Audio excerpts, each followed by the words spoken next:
It's hard to believe that Stadia has been out for 1 year. I was one of very few people really excited about Stadia and its potential. I was a needle in the haystack, where the haystack was a bunch of people dogpiling on how bad Stadia is. But today isn't about theorizing on what the future might hold for Stadia. Today we actually see Stadia for what it is, and if it's worth buying today. If I'm being honest, my video that was out over a year ago now about how awesome Stadia might be was in a lot of ways wrong. But that doesn't mean Stadia is dead, and that doesn't mean that it's completely a lost cause. I'm Titus, and today let's talk about Stadia 1 year later. If I'm being honest, it really annoyed me to see all the hate Stadia got right out of the gate. I saw many people just take a dookie over and over saying death was near. I even saw people that didn't even live in a country where they could even try Stadia say things like it was glitchy and the latency was bad.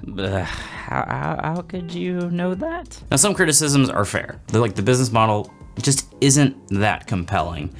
That I agree with and disagree with. I'll explain. Now, in Stadia, you have to pay full price for your games, when on other platforms, you might be able to get those same games at a discounted price, which kind of sucks. But Stadia also does have sales, and one glaring omission that people keep forgetting is that you don't have to buy a console or a PC to play Stadia. That's like a savings of at least $300 on day one. And yes, Stadia has a free version now where you can play your games at 1080p if you don't want to go for the Pro package for 4K. Another criticism I kept hearing is that you have to buy your games twice if you use Stadia. Like, I see what you mean. Like, if you buy a game on Steam, you can't play it on Stadia. That's kind of like buying the new Call of Duty on the PS5 and then being mad you can't play it on your Xbox Series X you just bought. That's just a problem no matter what platform you buy a game on, so I don't really get that argument. Now, the Stadia controller I think is solid. It's a pretty good controller. It connects straight to your Wi-Fi, so that way you potentially can get better latency on your gaming. I'll be honest, I don't know if I really noticed much of a difference when I'm using that controller versus a different one. It's not my favorite controller. I do like the Xbox One better as well, but it's not bad at all. And my daughter really loves that controller, and she's a pretty high IQ gamer if you can't tell. And one thing that is disappointing about Stadia is even today, the only way to play Stadia on your TV is with the Chromecast Ultra, and why? Like, at this point in time, it doesn't even support the new Google TV Chromecast that apparently support is coming early next year. Now, Stadia performance really isn't that bad if you have great internet. And I want to emphasize, great internet. Now, when I first got Stadia, my internet was 50 megabytes up and 50 down. It was actually a fiber connection, and Stadia worked okay when I Ethernetted in, but if I tried to play it wirelessly in my house with my phone, it wasn't the best performance. Now, according to Google Stadia, 50 megabytes should be plenty to get Stadia to work. So I didn't think that the issue was my internet speed. So then I upgraded my internet to 1,000 megabytes up and down, and I haven't changed anything with my equipment. And now all of a sudden, Stadia works perfectly no matter where I'm at in my house. I can play upstairs, downstairs, on the pot, wherever, and it is a great experience. Now, I said this in the video I made about Stadia a while back, and I still stand by it.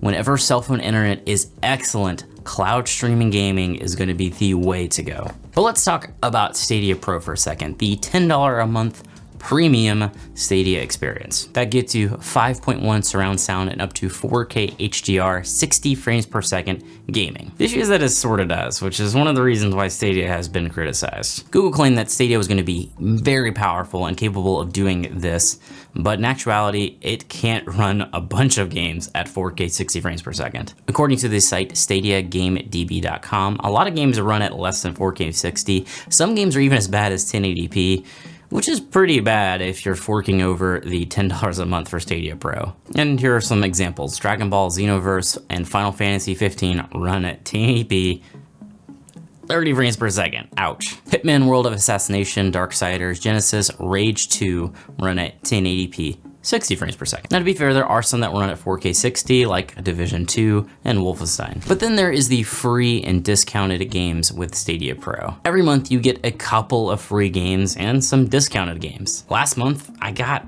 if I remember right, at least 3 games. I think it might have been as many as 5. After being signed up for, I think, about 10 or 11 months of the past year, I got, wait for it, 49 games.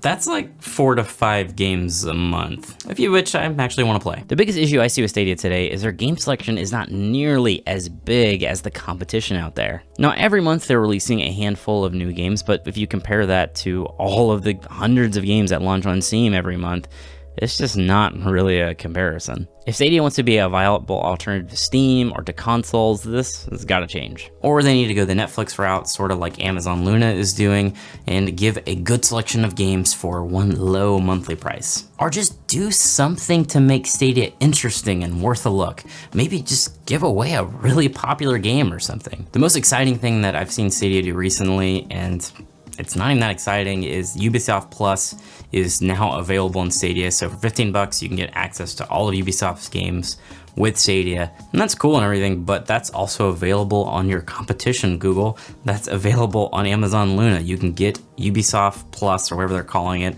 on Amazon Luna. And what's interesting about that is if you want 4K with Ubisoft Plus, then I believe you have to have both memberships. You have to have Stadia Pro or whatever it is, and then Ubisoft Plus. But on Amazon Luna, at least sometime in the near future, whenever they have 4K available, that's not gonna be a requirement. So right there on day one, your competition is more compelling. I wouldn't say that Stadia is dead at this point, but it's definitely lacking in life. And it seems like Google thinks that releasing a few new games every month that are already available on their platforms is going to somehow miraculously resurrect it. And I don't think it will. Stadia will eventually enter the Google graveyard, or they're going to have to do something to shake things up. I don't think slow and steady is going to win the race here.